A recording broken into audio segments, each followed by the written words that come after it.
ണ്ടായിരുന്നെങ്കിൽ എനിക്ക് അങ്ങനെ ഡ്രൈവിംഗ് ഒന്നും വലിയ വശം ഉണ്ടായിരുന്നില്ല. ആ ഒരു സാക്ഷി ഞാൻ പറഞ്ഞതാണ്. അതിനെ തുടർന്ന് ഞാൻ അയർലൻഡിലേക്ക് 6-ാം തീയതി ചെല്ലുന്നു. 7-ാം തീയതി തന്നെ ഞങ്ങൾക്ക് വണ്ടി തന്നു.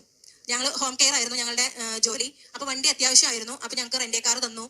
പിറ്റേ ദിവസം തന്നെ ഞങ്ങൾ സ്വയം ഗൂഗിൾ മാപ്പ് ഇട്ട് വണ്ടി കൊണ്ട് ഓരോ ക്ലയന്റിന്റെ വീട്ടിലേക്ക് പോകേണ്ടതായി വന്നു. ആദ്യത്തെ ദിവസം തന്നെ തന്നപ്പോൾ ഞാൻ ഇവിടുന്ന് എന്റെ ലഗേജ് പാക്ക് ചെയ്യുന്ന നിമിഷം മുതൽ മാതാവിന്റെ ഉപ്പും തൈലവും എന്റെ കയ്യിൽ തന്നെ കയ്യിലെ ബാഗിൽ തന്നെ സൂക്ഷിച്ചിട്ടാണ് ഞാൻ പോയിട്ടുണ്ടായിരുന്നത്. സോ ഫ്ലൈറ്റ് തുടങ്ങി, പിന്നെ എന്റെ ലഗേജ് തുടങ്ങി, ഫ്ലൈറ്റ് തുടങ്ങി, എല്ലായിടത്തും ഞാൻ മാതാവിന്റെ ഉപ്പിട്ട് പ്രാർത്ഥിച്ചിട്ടാണ് പോയിരുന്നത്. അപ്പോൾ ഓഫീസിൽ ചെന്നപ്പോൾ ഓഫീസിൽ ഉപ്പിട്ട് പ്രാർത്ഥിച്ചു. വണ്ടി കിട്ടി കഴിഞ്ഞപ്പോൾ തന്നെ ഞാൻ വണ്ടിയിൽ അകത്തും പുറത്തും മാതാവിന്റെ ഉപ്പിട്ട് തൈലം കൊണ്ട് കുരിശ് വരച്ചൊക്കെ ഞാൻ പ്രാർത്ഥിച്ചത്.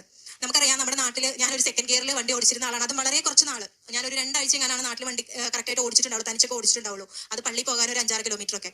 അവിടുന്ന് ഞാൻ അവിടെ അയർലൻഡിൽ ചെന്ന് ലാൻഡ് ചെയ്ത് വെരി നെക്സ്റ്റ് ഡേ കാർ തന്നിട്ട് തന്നെത്താനെ കൊണ്ടുപോകാൻ പറഞ്ഞു. അത് ഓട്ടോമാറ്റിക് കാർ. നല്ല അയർലൻഡിലെ സ്പീഡ് എന്നൊക്കെ പറഞ്ഞു കഴിഞ്ഞാൽ ഏറ്റവും മിനിമം 50 കിലോമീറ്റേഴ്സ് ആണ്. പിന്നെ മോട്ടോർവേയിലൊക്കെ 120 കിലോമീറ്റേഴ്സ് ആണ്. അപ്പൊ ഞങ്ങളുടെ ഓഫീസിൽ നിന്ന് വീട്ടിലേക്ക് തന്നെ മോട്ടോർവേ വഴി തന്നെയൊക്കെ പോകണമായിരുന്നു. ഞങ്ങൾക്ക് തന്നപ്പോൾ തന്നെ ഞങ്ങളോട് ഇങ്ങനെ സ്പീഡ് ലിമിറ്റിന്റെ കാര്യമൊക്കെ പറഞ്ഞ് കാർ തന്നു. അന്ന് മുതൽ ഇന്ന് വരെ ഞാൻ മാതാവിന്റെ അടുത്ത് കാറിലേക്ക് കയറുമ്പോൾ ഞാൻ പറയും, അമ്മേ നിന്റെ മടിയിൽ എന്നെ ഇരുത്തണം, പിന്നെ ഈശോ എന്റെ മടിയിൽ ഇരിക്കണം. സ്റ്റിയറിംഗും ബ്രേക്കും എന്റെ ആക്സിലറേറ്ററും ഈശോ കൺട്രോൾ ചെയ്തോളണം. കാരണം എനിക്കൊന്നും അറിയില്ല, വഴികൾ അറിയില്ല, സ്പീഡ് ലിമിറ്റ് അറിയില്ല, ഇവിടുത്തെ റൂൾസ് അറിയില്ല. അപ്പൊ നിങ്ങൾ എന്നെ കൺട്രോൾ ചെയ്യാൻ ഞാൻ ഒന്നെങ്കിലും വിശുദ്ധ കുർബാന കൂടാ, ഇല്ലെങ്കിൽ സാക്ഷ്യങ്ങൾ കേൾക്കുക. ഞാൻ എന്റെ മൊബൈൽ സ്ക്രീനിൽ നമ്മുടെ സെറ്റിൽ കണക്ട് ചെയ്തിട്ട് ഞാൻ പ്രാർത്ഥിച്ചുകൊണ്ടിരിക്കും. മാതാവ് ഈശോയും വണ്ടി ഓടിക്കും. ഇന്ന് വരെ ആക്സിഡന്റ് കാര്യങ്ങളൊന്നും ഇല്ലാതെ വളരെ സമാധാനമായിട്ട് ഞാൻ 5 മാസം കഴിഞ്ഞു. ഞാൻ ലീവിന് വരുമ്പോൾ എനിക്ക് വണ്ടി ഓടിക്കാനും എന്റെ ജോലി വളരെ കൃത്യമായിട്ട്, അവർ നമുക്ക് 40 hours പെർ വീക്കാണ് പറയുന്നതെങ്കിലും സംടൈംസ് 55-60 hours വരെ ചില വീക്സിൽ ഞങ്ങൾ ചെയ്ത ആഴ്ചകളുണ്ടായിരുന്നു. അങ്ങനെ ജോലി വളരെ കൃത്യമായിട്ട് ചെയ്യാനായിട്ട് മാതാവ് അമ്മയുടെ ഈ വെഞ്ചരിച്ച വസ്തുക്കളൊക്കെ ഞാൻ ഉപയോഗിച്ചതുകൊണ്ട് എന്നെ സഹായിച്ചു. അമ്മയുടെ സാന്നിധ്യം, ഞാൻ ഓരോ ദിവസവും കുരിശ് വരച്ച് വീട്ടിൽ നിന്ന് പുറത്തേക്ക് ഇറങ്ങുമ്പോൾ ഞാൻ അമ്മയോട് പറയും, ഇവിടെ നിന്ന് അമ്മ എന്റെ കൂടെ അയർലൻഡിൽ ഉണ്ട് എന്ന് എനിക്ക് കാണിച്ചു തരണം. അപ്പൊ എനിക്ക് ഓരോ സാഹചര്യത്തിലും മഴവില്ലായിട്ടും സുഗന്ധാഭിഷേകമായിട്ടൊക്കെ പല പ്രാവശ്യം അമ്മയുടെ സാന്നിധ്യം എനിക്ക് അനുഭവപ്പെട്ടിട്ടുണ്ട്. പിന്നെ ഞാൻ എനിക്ക് അവിടെ ഈ 3 മാസത്തിന് ആകുന്നതിന് മുൻപ് തന്നെ അയർലൻഡിലെ ഡ്രൈവിംഗ് ടെസ്റ്റ് ഒക്കെ അയർലൻഡിൽ പോയേക്കുന്നവർക്കൊക്കെ അറിയായിരിക്കും, വളരെ ടഫാണ്. നമുക്ക് എന്താ പറയാ, വർഷങ്ങൾ എടുത്ത് പഠിച്ചാൽ പോലും അയർലൻഡിലെ ടെസ്റ്റ് ഒക്കെ കിട്ടാനായിട്ട് ഭയങ്കര പാടാണ്. എനിക്ക് 3 മാസം കഴിയുന്നതിന് മുൻപ് എനിക്ക് ലേണേഴ്സ് കിട്ടി. ഞാനപ്പോൾ ലേണേഴ്സിന് എക്സാമിന് പോകുന്ന സമയത്ത് അമ്മയുടെ സാന്നിധ്യം എനിക്ക് കാണിച്ചു തരണമെന്ന് ഞാൻ പ്രാർത്ഥിച്ചിരുന്നു.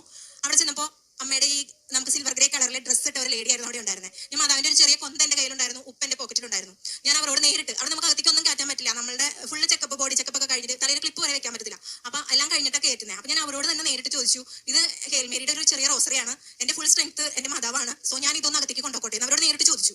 അവരെന്നെ വന്ന് ഹഗ് ചെയ്തിട്ട് അവരെന്നോട് പറഞ്ഞു, നീ വളരെ സ്വീറ്റ് ആണ്, കാരണം ഹേൽമേരി ഞങ്ങൾക്ക് എല്ലാവർക്കും ഭയങ്കര ഇഷ്ടമാണ്, നീ അവളുടെ. അപ്പൊ ഞാൻ എന്റെ കഴുത്തിൽ ഇത് കണ്ടപ്പോഴേ അവരെന്നോട് ചോദിച്ചിരുന്നു, നീ മാതാവിനോട് ഭക്തിയാണോ എന്ന് ചോദിച്ചിരുന്നു. അപ്പൊ ഞാൻ പറഞ്ഞത് ഞാനൊരു മരിയൻ മിഷണറി ആണ് എന്ന് പറഞ്ഞിരുന്നു. അപ്പൊ അവർ പറഞ്ഞു അവർക്ക് ഭയങ്കര സന്തോഷമായി. അവരെന്നെ അകത്തേക്ക് കയറ്റാൻ സമ്മതിച്ചു. ഞാൻ കമ്പ്യൂട്ടറിലും മൗസിലും എല്ലാം കുരിശിട്ട് പ്രാർത്ഥിച്ചു. ഓരോ ക്വസ്റ്റ്യൻ കഴിയുമ്പോഴും എന്റെ അമ്മ എന്റെ ആശ്രയമേ എന്ന് പറഞ്ഞിട്ട് അടുത്ത ക്വസ്റ്റ്യനിലേക്ക് പോയി. അങ്ങനെ എനിക്ക് അത് ക്ലിയർ ചെയ്യാൻ സാധിച്ചു. എനിക്ക് ലേണേഴ്സ് കിട്ടി. ഇനി അതിന് 2 വർഷത്തെ വാലിഡിറ്റി ഉണ്ട്. ഞങ്ങൾ പോയത് ഇന്റർനാഷണൽ ലൈസൻസിലാണ്. നമുക്ക് 1 ഇയർ ഓടിക്കാൻ പറ്റുള്ളൂ.